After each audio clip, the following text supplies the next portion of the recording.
श्री कृष्ण कहते हैं, मिलता तो बहुत है इस जिंदगी में, बस गिनती उसी की करते हैं जो हासिल न हो सका। झूठ, धोखा और बहाने आपको कुछ पल की खुशी देंगे, लेकिन इसकी कीमत आपको भविष्य में चुकानी पड़ेगी। एक बार राधा जी ने श्री कृष्ण से पूछा कि क्रोध क्या है, तो श्री कृष्ण ने कहा, किसी की गलती की सजा खुद को देना ही क्रोध है। साथ रहकर जो छल करें, उससे बड़ा शत्रु कोई हो नहीं सकता, और जो हमारे मुंह पर हमारी बुराइयां बता दें, उससे बड़ा मित्र कोई हो नहीं सकता। गंगा में वही पाप धुलते हैं जो गलती से हो जाए। योजना बनाकर किए गए पाप यमराज के पास धुलेंगे। श्री कृष्ण कहते हैं, मरने के बाद की गई तारीख और दिल दुखाने के बाद मांगी गई माफी, इन दोनों का कोई महत्व नहीं होता। जो चीज गलत है वो गलत है।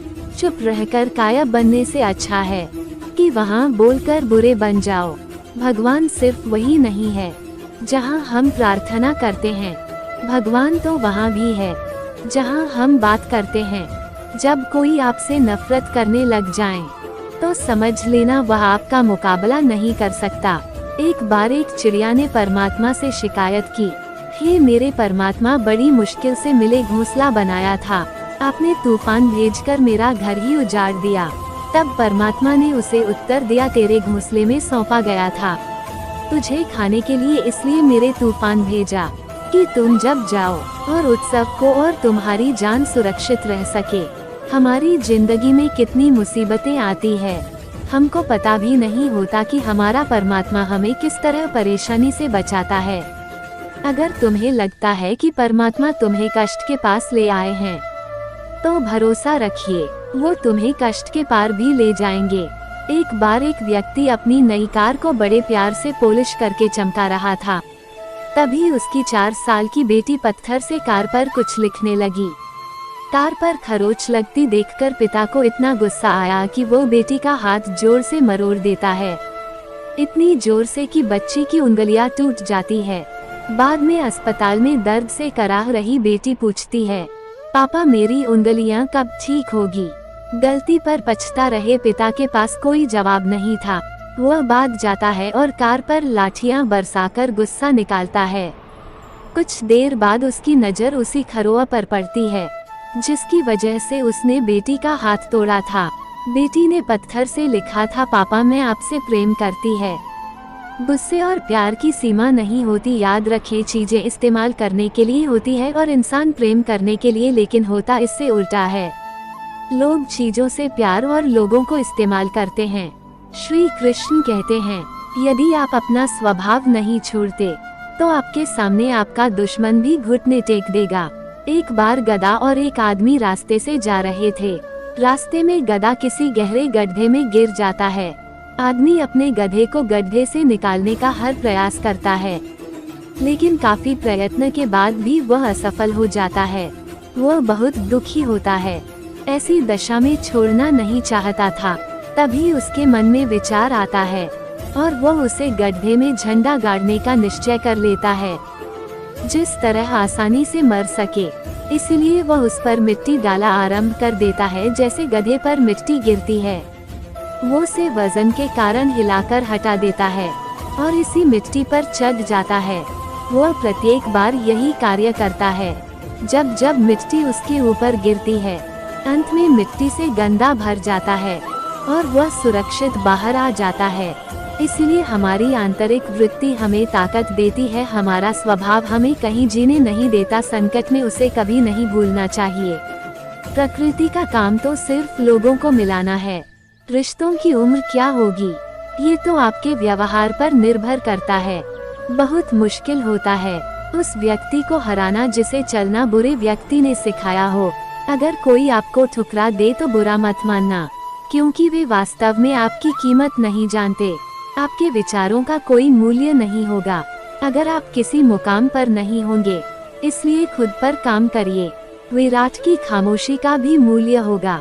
सब कुछ करने के बाद भी परिणाम न मिले तो उसे भगवान की मर्जी समझकर जो भी हो रहा है होने देना चाहिए। परम शत्रु से भी ज्यादा घातक होता है गलत दिशा में भटकता हुआ आपका मन।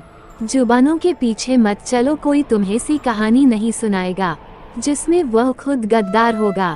श्री कृष्ण कहते हैं, जब इंसान अंदर से टूट जाता है तो बाहर से मिलने वाली हर खुशी उसे सिर्फ भाषा सकती है, परंतु अंदर से खुश नहीं रख सकती। जो रिश्ता हमें रुला दे उससे गहरा कोई रिश्ता नहीं, और जो रिश्ता हमें रोते हुए छोड़ दे उससे कमजोर कोई रिश्ता नहीं। जीत में हड्डी तो नहीं होती, लेकिन यह इतनी मजबूत होती है कि किसी को भी घायल कर सकती है। श्री कृष्ण कहते हैं, जो आपका सम्मान करता है, जो आपको बड़ा करता है, उसके समर्पण को कभी भूलना नहीं चाहिए। पानी अपना पूरा जीवन देकर पेड़ को बड़ा करता है, इसलिए ही शायद पानी लकड़ी को कभी दुबने नहीं देता। ऊपर वाला जितना दे रहा है ले लो, जिस दिन वह लेना शुरू करेगा तो आपको से भी देनी पड़ेगी। रोना बंद कर दीजिए, अपनी तकलीफों से खुद लड़ना सीखो, क्योंकि साथ देने वाले भी शमशान से आगे नहीं जाते। लाख जमाने भर की डिग्री हो तुम्हारे पास, लेकिन किसी की तकलीफ न पड़ता पढ़ो तो किसी को ज्ञान उतना ही दो जितना वो समझ सके, क्योंकि बाल्टी भरने के बाद मिलना बंद करने से पानी व्यर्थ हो जाता है। बातों की मिठास अंदर का भेद नहीं खोलती। मोर को देखकर कौन कह सकता है दीवार साथ खाता होगा। हिम्मत मत हारो, क्योंकि पहाड़ों से निकली हुई नदी ने आज तक रास्ते से कभी नहीं पूछा कि समुद्र कितना दूर है। युद्ध हो या जीवन, सफलता केवल 3 शस्त्रों से प्राप्त होती है, धर्म, धैर्य और साहस। एक व्यापारी था, घर ट्रक में चावल की बोरी ले जा रहा था। खराब सड़क होने के कारण उसका चावल का एक बड़ा सड़क पर गिर गया। वहां को चीरती आई और जब उन्होंने चावल का बुरा पड़े देखा तो खुशी से फूली नहीं समाई। सभी चींटियों ने चावल के दाने ले लिए और चली गई। उसके बाद उन चावल पर चूहों की नजर पड़ी। चूहों ने भी 50 ग्राम चावल ली और चले गए। कुछ पक्षियों की भी नजर पड़ी, पक्षी भी कुछ चावल खाकर उड़ गए। बाद में और क्षेत्र में गाय पहुंची तो गाय भी 2-3 किलो चावल खाकर चली गई। इसके बाद वहां से व्यक्ति गुजरा, उसमें चावल से भरा बोरा देखा तो उसका मन बहुत खुश हुआ और बोरा उठाकर वह अपने घर चला गया। इससे ये साफ होता है कि अन्य प्राणी पेट के लिए जीते हैं, मनुष्य कृष्णा में जीता है। मनुष्य के पास सब कुछ होते हुए भी वह सर्वाधिक दुखी है। आवश्यकता के बाद इच्छा को रोके, अन्यथा ये बढ़ती ही जाएगी और दुख का कारण बनेगी। बिना का दिया जब लेने का मन हो, वहाँ महाभारत की शुरुआत होती है। अपने हक का भी छोड़ देने का मन हो, वहाँ रामायण की शुरुआत होती है। श्री कृष्ण कहते हैं, असभ्य अभद्र व्यक्ति से कभी भी मुंह नहीं लगना चाहिए। अभद्र असभ्य व्यक्ति चाहे परिवार का सदस्य हो या बाहरी व्यक्ति हो, उसके मुंह कभी ना लगे, क्योंकि ऐसा व्यक्ति आत्मा मुग्धता के नशे में इतना दुबला होता है कि उसे अपने से अधिक ज्ञानवान व्यक्ति कोई दूसरा नहीं दिखता। इसीलिए वह आपसे अभद्रता कर कभी भी कहीं भी किसी के सामने आपकी बेइज्जती कर सकता है। अपनी प्रतिष्ठा की रक्षा के लिए ऐसे व्यक्ति से हमेशा बचना चाहिए। किसी की बुराई तलाश करने वाले इंसान की मिसाल उस मक्खी की तरह होती है जो सारे खूबसूरत जिस्म को छोड़कर केवल जख्मों पर बैठती है। कौवा कोयल की आवाज को दबा सकता है, मगर खुद की आवाज मधुर नहीं बना सकता। उसी तरह निंदा करने वाला व्यक्ति सज्जन को बदनाम कर सकता है, मगर खुद सज्जन नहीं बन सकता। श्री कृष्ण कहते हैं, अपने मन के गुलाम कभी ना बने। जो व्यक्ति मन का गुलाम नहीं होता, उसके सामने दुश्मन भी घुटने टेक देते हैं। एक बार एक महात्मा बाजार से होकर गुजर रहा था। रास्ते में एक व्यक्ति खजूर बेच रहा था। उस महात्मा के मन में विचार आया कि खजूर लेने चाहिए।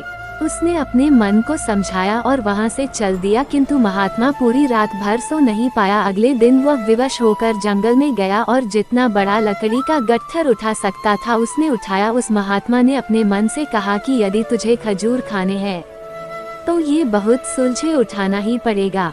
महात्मा थोड़ी दूर ही चलता फिर गिर जाता, फिर चलता फिर गिर जाता है। उसमें गट्ठर उठाने की हिम्मत नहीं थी, लेकिन उसे लकड़ी के बारी बारी 2 पत्थर उठाकर थे। 2-2.5 मील की यात्रा पूरी करके वह शहर पहुंचा और उन लकड़ियों को बेचकर जो पैसे मिले उसे खजूर खरीदने के लिए जंगल में चल दिया। खजूर सामने देखकर महात्मा का मन बड़ा प्रसन्न हुआ। महात्मा ने उन पैसों से खजूर खरीदे। लेकिन महात्मा ने अपने मन से कहा कि आज तूने खजूर मांगी है, फिर तेरी कोई इच्छा करेगी, कल अच्छे अच्छे कपड़े और स्त्री मांगेगा, अगर स्त्री आई तो बाल बच्चे भी होंगे, तब तो मैं पूरी तरह से तेरा गुलाम ही हो जाऊंगा। सामने से एक मुसाफिर आ रहा था। महात्मा ने उस मुसाफिर को बुलाकर सारे खजूर दे दी और खुद को मन का गुलाम बनने से बचा लिया। यदि मन का कहना नहीं मानोगे तो इस जीवन का लाभ उठाओगे, यदि मन की सुनोगे तो मन के गुलाम बन जाओगे।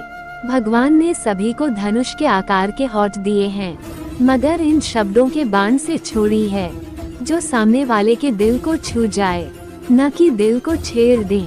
जीना है तो करने की तरह और जिसका भी साथ देना है। खुलेआम दो विरोधी कहलाओगे, धोखेबाज नहीं। श्री कृष्ण कहते हैं, पीपल के पत्तों की तरह मत बनिए जो वक्त आने पर सूख कर गिर जाते हैं। बनना है तो मेहंदी के पत्तों की तरह बनी है जो पीसकर भी दूसरों की जिंदगी में रंग भर देते हैं। शब्दों का वजन तो बोलने वाले के भाव पर आधारित है। एक शब्द मंत्र हो जाता है, एक शब्द गाली कहलाता है। वाणी ही व्यक्ति के व्यक्तित्व का परिचय करवाती है, क्योंकि हमारी वाणी ही किसी को हमारे नजदीक तो किसी को हमसे दूर करवाती है। श्री कृष्ण कहते हैं, चरण उनके छूने चाहिए जिनके आचरण छूने लायक हो। सबको खुश रखना जीवित मेंढकों को तराजू में तौलने के बराबर होता है। एक को बैठा हो गया तो दूसरा को जाएगा। जिस घर का मालिक जाग रहा हो वहाँ चोर प्रवेश नहीं करते हैं, अर्थात जो अपने अंदर ज्यादा रहता है उसमें काम, क्रोध, लोभ, मोह, हिंसा प्रवेश नहीं कर पाती। जब अधर्मी व्यक्ति सफलता की सीढ़ी पर ऊपर चढ़ता है तो ये मत समझना वह जीतने के लिए ऊपर चढ़ रहा है, बल्कि उसे ऊंचाई से फेंकने के लिए उसे पर चढ़ाया जा रहा है। रतलाम हजार आई ने झूठे चेहरे देखने के लिए, अपनी असली सच्चाई जानने के लिए तुम्हें बंद आंखों से अपने अंदर ही जाना पड़ेगा। माना कि आईने की कीमत धीरे से कम है, लेकिन हीरा पहनने के बाद भी ढूंढते सब आई नहीं है। फूंक मारकर हम डीएम को बुझा सकते हैं, मगर अगरबत्ती को नहीं, क्योंकि जो महत्ता है उसे कौन बुझा सकता है। और जो चलता है खुद को जाता है। घोड़े के पीछे और पैसे वाले के आगे कभी मत चलो, क्योंकि दोनों कभी भी लात मार सकते हैं। जहर उगलने वाला साहब भी कई बार के पंजों में फंसा होता है। अगर हालात पर तुम्हारी पकड़ सही है तो यकीन मानिए ये जहर उगलने वाले भी तुम्हारा कुछ नहीं कर सकते। कामयाब होने के लिए अपनी मेहनत पर विश्वास करना, किस्मत तो जुए में आजमे जाती है। साथ निभाना सीखना है तो ताले से सीखिए, खुद टूट जाता है मगर चाबी नहीं बदलता। श्री कृष्ण कहते हैं, कई बार जो दिखाई देता है वो सच नहीं होता। जब शेर नहीं अपने बच्चे को दांतों में पकड़ करके ले जा रही होती है तो ये न समझे कि वह का शिकार करके ले जा रही है या खाने के लिए ले जा रही है। वह अपने बच्चे को नाजुक दांतों से पकड़कर ले जा रही होती है। इसलिए जो दिखाई देता है हमेशा सच नहीं होता। आज के इस वीडियो में इतना ही। जल्द मिलेंगे श्री कृष्ण के विचारों के साथ एक नए वीडियो में। तब तक के लिए जय श्री कृष्ण। धन्यवाद।